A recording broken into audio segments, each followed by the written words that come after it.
quelles seraient les conséquences d'une guerre entre les États-Unis et la Corée du Nord? Au cours des dernières semaines, la Corée du Nord a souvent fait la une pour avoir fait des essais de missiles et montré qu'elle était prête à aller en guerre.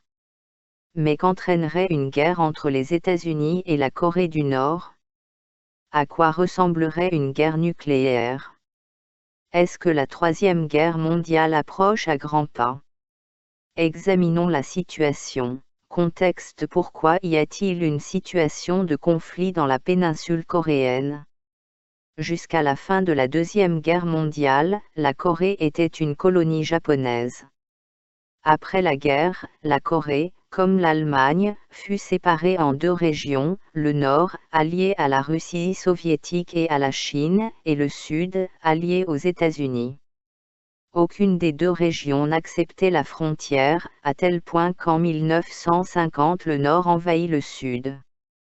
Même si un armistice a été signé en 1953, les Corées sont encore techniquement en guerre et sont séparées par une zone démilitarisée étroitement surveillée. En 1987, après plusieurs dictatures militaires, la Corée du Sud décide d'adopter la démocratie. La Corée du Nord, dirigée par Kim Il-sung, puis par son fils et par son petit-fils, est la seule dictature issue du communisme dans le monde. Qu'est-ce qui a changé? Les relations entre les deux Corées et les pays voisins sont tendues depuis 6 décennies.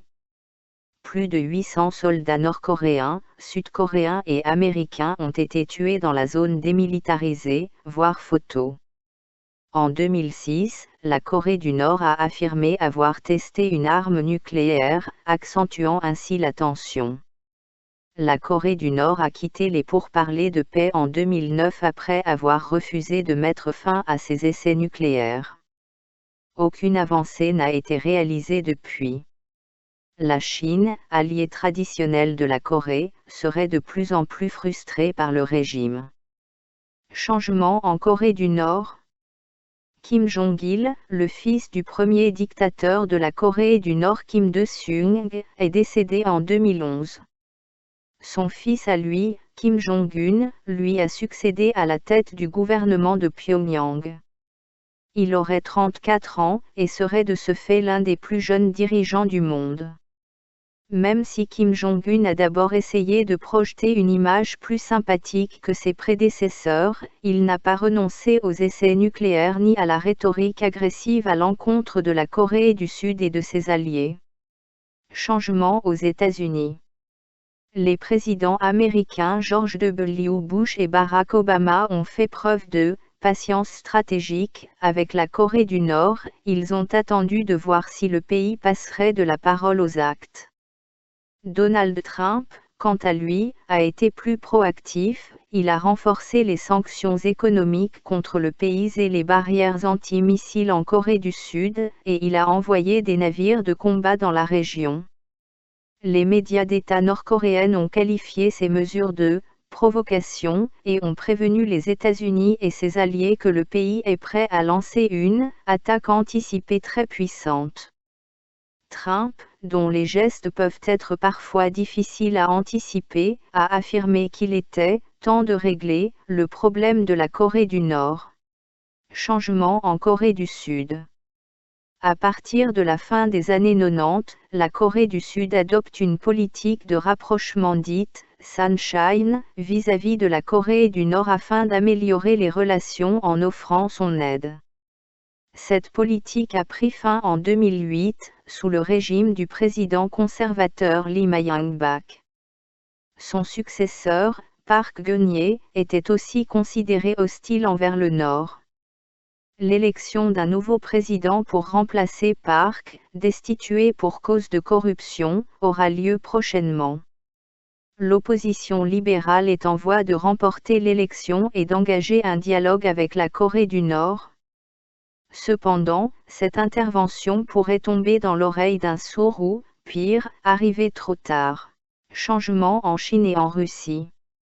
À l'époque de la guerre froide, la Chine et la Russie protégeaient souvent la Corée du Nord sur la scène internationale et lui fournissaient, entre autres, de l'aide militaire. Au XXIe siècle, la Chine demeure un allié de la Corée du Nord, mais les dirigeants du pays montrent de plus en plus des signes de frustration vis-à-vis de leurs petits voisins exigeants et belliqueux. La Russie quant à elle joue plutôt un rôle d'observateur en ce moment, mais elle serait directement touchée par une guerre. Population touchée. Tout conflit dans la péninsule coréenne aurait une incidence sur des millions de personnes. En effet, plus de 75 millions de personnes vivent dans la péninsule, 25 millions en Corée du Nord et 51 millions en Corée du Sud. La Chine, et peut-être le Japon, recevraient alors des millions de réfugiés. De plus, une attaque nucléaire en Corée causerait d'énormes dommages matériels et d'innombrables morts au Japon, surtout si plusieurs armes différentes sont en jeu. Mobilisation en Corée du Nord. Tout acte de guerre de la part des États-Unis ou de la Corée du Sud entraînerait la mobilisation de l'armée nord-coréenne, l'une des plus grandes armées d'Asie et la quatrième armée en importance au monde. Le service militaire est obligatoire pour tous les Nord-Coréens et l'armée compterait environ 1,2 million de militaires actifs et plus de 6 millions de réservistes ou paramilitaires, ce qui représente la plus grande force paramilitaire du monde. Ipso facto, toute mobilisation militaire en Corée du Nord conduirait à une mobilisation des armées chinoises et sud-coréennes. Mobilisation en Corée du Sud et ailleurs dans le monde occidental. Les États-Unis et la Corée du Sud travaillent ensemble à la création d'un système de défense contre les missiles à la fine pointe de la technologie et ont procédé cette année, avec le Japon, à des manœuvres militaires. Des troupes de deux pays sont stationnées dans la zone démilitarisée. D'autres alliés des États-Unis, surtout ceux qui se trouvent à proximité de la région comme l'Australie, risquent d'être entraînés dans le conflit. Type de guerre. Une guerre entre la Corée du Nord et les États-Unis et ses alliés pourrait prendre diverses formes. Il pourrait s'agir d'un long conflit impliquant des troupes terrestres comme lors de la Première Guerre de la Corée, ce qui nécessiterait la mobilisation d'un grand nombre de troupes américaines. Il pourrait aussi s'agir d'une guerre de bombardement de précision. Dans le pire des scénarios, il pourrait s'agir d'une guerre nucléaire. Force nucléaire de la Corée du Nord. Des analystes estiment que la Corée du Nord détient des stocks considérables de petites ogives nucléaires et aurait réussi 5 essais nucléaires. À plusieurs reprises, le pays a menacé les États-Unis et la Corée du Sud d'affrontements nucléaires. Cependant, il n'a pas encore réussi à fabriquer des ogives assez petites pour entrer dans une bombe ou à transporter les ogives sur une grande distance. Les analystes estiment par contre que, d'ici 5 à 10 ans, la menace de bombe nucléaire de la Corée du Nord pourrait être bien réelle. Dernière utilisation d'une bombe nucléaire. La première et la dernière fois que la bombe nucléaire a été utilisée date de 1945, lorsque les États-Unis ont bombardé Hiroshima et Nagasaki. Plus de 200 000 civils ont été tués sur le coup, et des dizaines de milliers d'autres sont morts de maladies liées aux radiations au cours des années suivantes. Les villes d'Hiroshima et de Nagasaki ont été entièrement détruites. De nos jours, une attaque nucléaire aurait les mêmes effets dévastateurs. Effet d'une attaque nucléaire. Dans l'éventualité d'une attaque nucléaire, toute la zone dans un rayon d'environ 8 km du point d'impact deviendrait inhabitable et presque tous les édifices seraient endommagés ou détruits. L'équipement électrique serait détruit par les impulsions électromagnétiques, et les effets de la bombe et de la panne causeraient des dommages économiques prolongés. Les réfugiés des zones détruites afflueraient dans les zones moins touchées, où les équipes médicales seraient rapidement dépassées. Tout rétablissement, soit-il physique, économique ou environnemental, prendrait des décennies. Probabilité d'une attaque nucléaire. L'expression « option nucléaire » signifie généralement « dernier recours ».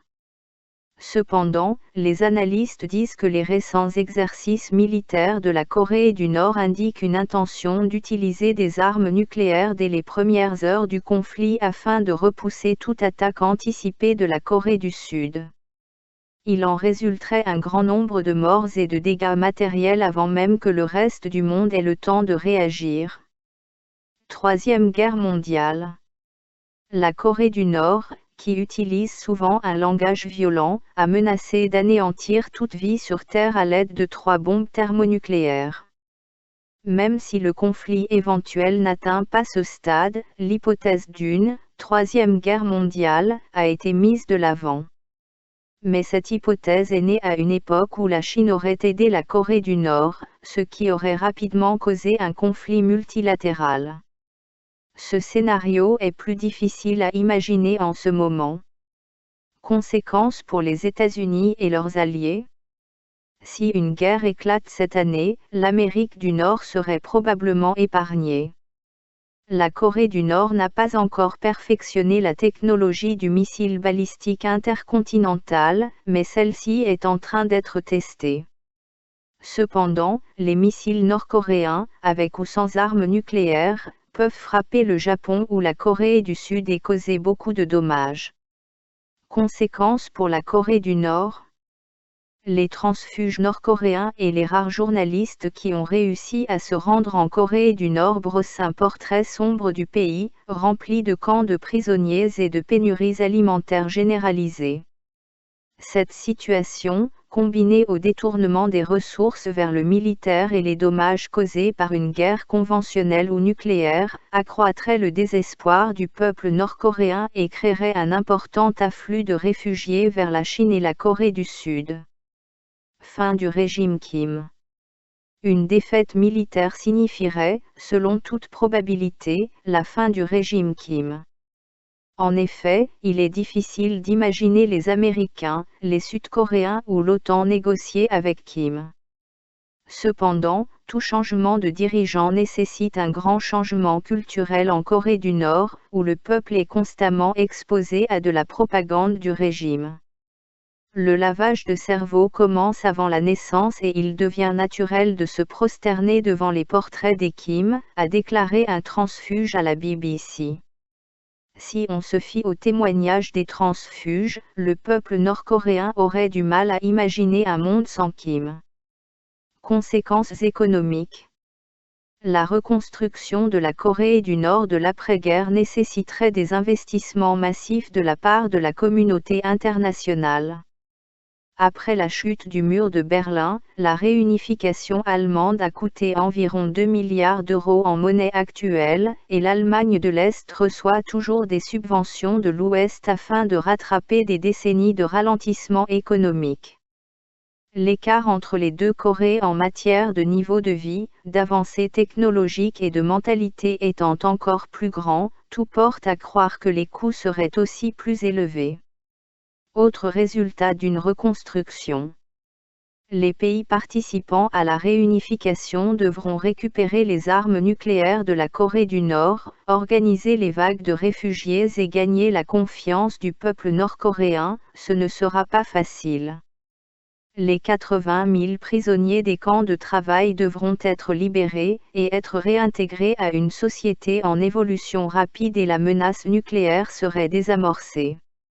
Les industries de la Corée du Sud pourront avoir accès aux matières premières du Nord.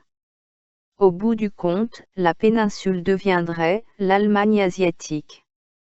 Cependant, en cas de frappe nucléaire, la transition pourrait prendre plusieurs décennies.